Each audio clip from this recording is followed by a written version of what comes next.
According to the timeline in our Gospels, Jesus dies somewhere at about 3 in the afternoon, and the sun's going down at 5.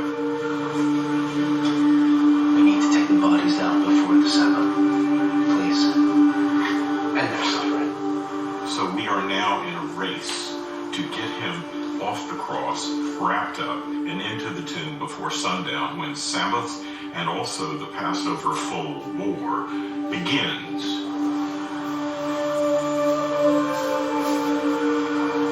Since the Jewish people couldn't work on the Sabbath, including the work of burying a body, the body had to come down and go in the tomb very, very quickly.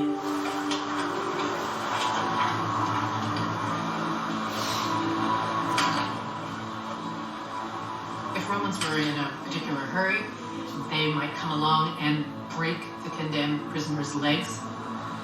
That would effectively drop the body weight of the person on the cross, dislocate the arms and the shoulders, make it virtually impossible to breathe. At that point, the person who's crucified would die in a matter of minutes rather than hours. He's dead. He's dead. But in Jesus' case, he's already dead, and there's no need for the breaking of the legs.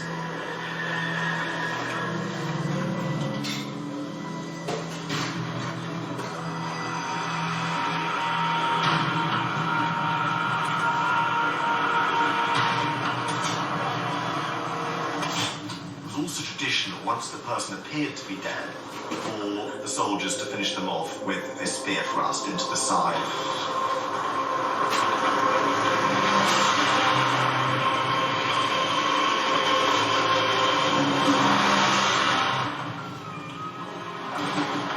One of the surprising elements in the story of the demise of Jesus is that Joseph of Arimathea goes to Pilate and requests the body. Pontius Pilate was the prefect of Judea. He was the man ultimately responsible for the death of Jesus. When Joseph of Arimathea requests the body, he's taking a risk with his fellow Jewish leaders. When he was in the Sanhedrin with them, he condemned this man to death. And now here he is requesting the body from Pilate. I am Joseph of Arimathea. I have come to ask for the body of Jesus of Nazareth to bury. He's dead. Already? Is this true?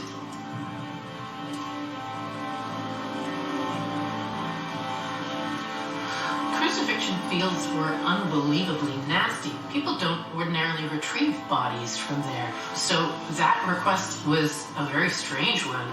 I think for it to have come from a member of the ruling elite was probably particularly confusing to Pilate. I will allow it. Pilate had to be wise enough to know that grave robbing was an international problem all over the Roman Empire. And one of the things he surely did not want is the body of Jesus to simply disappear. Because if that happened, some would say he didn't genuinely die. He didn't genuinely die. He didn't genuinely die. He didn't genuinely die. He didn't genuinely die. He didn't genuinely die. Joseph of Arimathea was a wealthy man, and he offers his tomb, his family tomb, to Jesus. We know from the Gospels that Joseph of Arimathea's tomb was close to Golgotha. The Gospel of John tells us that the tomb was in a garden outside the city walls in accordance with Jewish burial practices, which prohibited burial inside the city. Jewish burial practices involved a two-stage process. There would be first the cleaning of the body. Then the family would lovingly and carefully wrap the body in a winding sheet in preparation for entombment.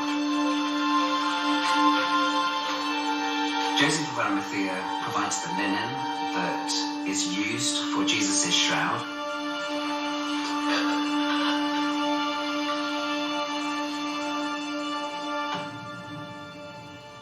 hundreds of years later, this becomes the basis for the legend of the Turin Shroud.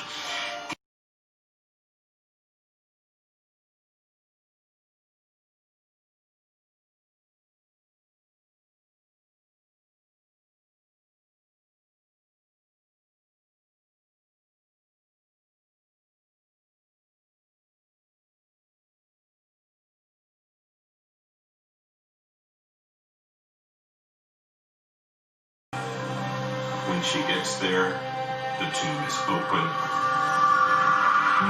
It's empty, and Jesus is nowhere to be seen.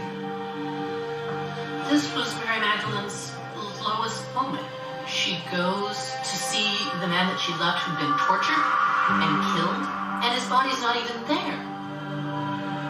He should be here. Who took it?